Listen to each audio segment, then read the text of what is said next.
Hello everyone. आज हम लोग जानेंगे नोड के बारे में, ब्रांच के बारे में, डिग्री ऑफ नोड के बारे में, मेश के बारे में और लूप के बारे में, इसे एक डायग्राम की मदद से।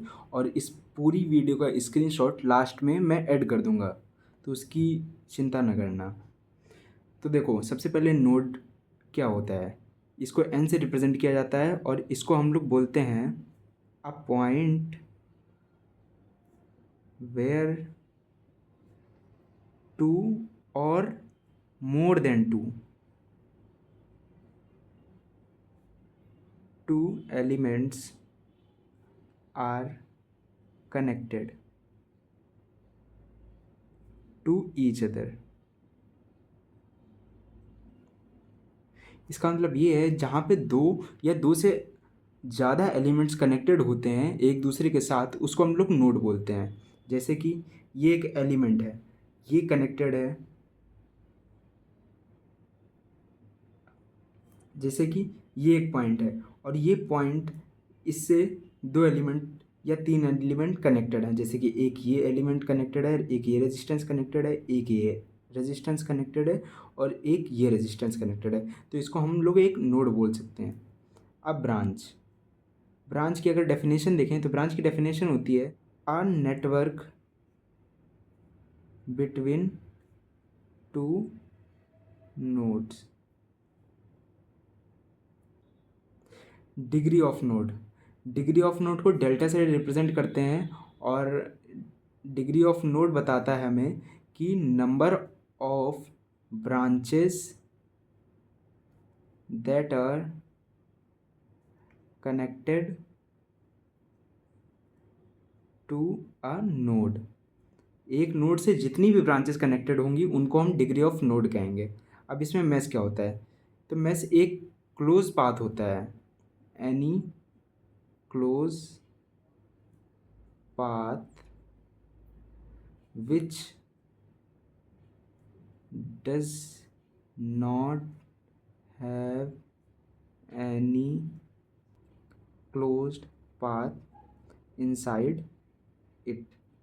मतलब एक कोई क्लोज पाथ, जैसे कि एक ये क्लोज पाथ मान सकते हैं जिसका स्टार्टिंग और एंड पॉइंट सेम हो। जैसे यहाँ से स्टार्ट हुए और यहाँ से घूम के यहीं पे आ गए, तो ये एक मेश है क्योंकि इसके अंदर कोई हमें दूसरा क्लोज पाथ नहीं दिख रहा है। अगर वहीं पे ये दिखा जाए कि यहाँ से हम लोग घूम के गए, यहाँ से गए, यहाँ पे यहाँ से नीचे नहीं आए, जबकि इधर से घूम के आ गए, तो ये एक मेश नहीं होगा क्योंकि इसके अंदर भी दो क्लोज्ड पाथ प्रेजेंट है। जैसे कि एक ये प्रेजेंट है और एक ये प्रेजेंट है, तो इसमें एक ये और एक ये क्या हो जाएंगे, मैश हो जाएंगे क्योंकि इनके अंदर कोई क्लोज्ड पाथ नहीं प्रेजेंट है। तो ये चीज़ हमेशा याद रखना। लूप क्या होता है, लूप होता है any close path, any close path of network जिसका एंडिंग पॉइंट और स्टार्टिंग पॉइंट सेम हो। अब जैसे देखो, यहाँ पे हम ये बोल सकते हैं कि एक ये, इसको सबसेट के फॉर्म में देखते हैं कि अगर ये लूप है, ये इतने सारे लूप हैं, तो उसके अंदर उसका एक सबसेट जो होगा ये होगा तुम्हारा मैश। इसका मतलब क्या है कि सारे जो मैश होंगे वो लूप तो होंगे, लेकिन सारे जो लूप होंगे वो मैश नहीं होंगे। अब जैसे इस डायग्राम की मदद से समझते हैं और इसमें सारी चीज़ें फाइंड आउट करते हैं। ठीक है, सबसे पहले node N is equal to, तो नोड हम लोग फाइंड आउट करेंगे। तो ये यहाँ पे कोई एलिमेंट नहीं कनेक्टेड है, तो इसको एक सिंगल नोड की तरह ट्रीट किया जाएगा। ये हो गया तुम्हारा सिंगल नोड ए, इसको नाम दे देते हैं। एक ये हो गया तुम्हारा दूसरा नोड बी। अब ये बी दूसरा नोड क्यों है, क्योंकि इससे देखो कितने एलिमेंट कनेक्टेड हैं, एक कनेक्टेड है और दूसरा ये भी बी होगा पूरा, ये बी है। तो दूसरा ये एलिमेंट कनेक्टेड है और तीसरा ये एलिमेंट कनेक्टेड है। अब इससे तीन एलिमेंट कनेक्टेड है, तो दो या दो से ज़्यादा कनेक्टेड एलिमेंट को क्या कहा जाता है, नोड कहा जाता है। तो ये बी एक नोड हो गया। अब देखो यहाँ पे आ गए, तो यहाँ पे इसको एक नाम दे देते हैं सी। ये भी एक नोड है क्योंकि इससे एक ये एलिमेंट कनेक्टेड है, एक ये एलिमेंट कनेक्टेड है और एक ये एलिमेंट कनेक्टेड है। अब क्या इसको यहाँ पे ये एक नोड होगा, आप सोच के बताइए, क्योंकि ये तो सिर्फ एक ही एलिमेंट से कनेक्टेड है और इसकी डेफिनेशन में ही लिखा है ये टू या टू से अधिक, दो से ज़्यादा एलिमेंट जब कनेक्टेड होंगे उसी को नोड कहा जाएगा। तो ये एक नोड नहीं है, नोड नहीं है। ठीक है, तो ये हो गए तुम्हारे नोड। तो कितने हो गए, एक नोड, दो नोड और तीन नोड। नंबर ऑफ नोड कितने हो गए, तीन हो गए। अब देखो ब्रांचेस, ब्रांचेस गिनते हैं। तो ब्रांचेस क्या होती हैं, ब्रांचेस होती हैं तुम्हारी जो भी दो नोड के बीच में कनेक्टेड हो। जैसे कि एक ब्रांच ये हो गई, एक एक ब्रांच ये हो गई, दो, एक ब्रांच ये हो गई, तीन, एक ब्रांच ये हो गई, चार। ये तुम्हारी चार ब्रांच हो गई। अब यहाँ पे इसको ब्रांच तुम नहीं लोगे क्योंकि ये एक नोड नहीं है और दो नोड के बीच में कनेक्ट होनी चाहिए एक ब्रांच। तो नंबर ऑफ ब्रांचेस कितनी हो गई, चार हो गई। अब देखो ये दो नोड के बीच में कनेक्ट है, ये पूरा एक नोड है ना, तो ये एक ब्रांच हो गई। ये 2 नोड के बीच में कनेक्ट है, ये पूरा एक नोड है, तो ये 2 के बीच में कनेक्ट है, तो ये एक ब्रांच हो गई तुम्हारी, तो ये दूसरी हो गई। अब ये एक नोड है, इसके और इसके बीच में कनेक्ट है ये वाली ब्रांच, तो ये तीसरी ब्रांच हो गई तुम्हारी। ये नोड है एक, ये नोड है एक, तो इसके बीच में जो कनेक्ट है, तो ये चौथी ब्रांच हो गई। तो ब्रांच टोटल कितनी हो गई? 4 हो गई।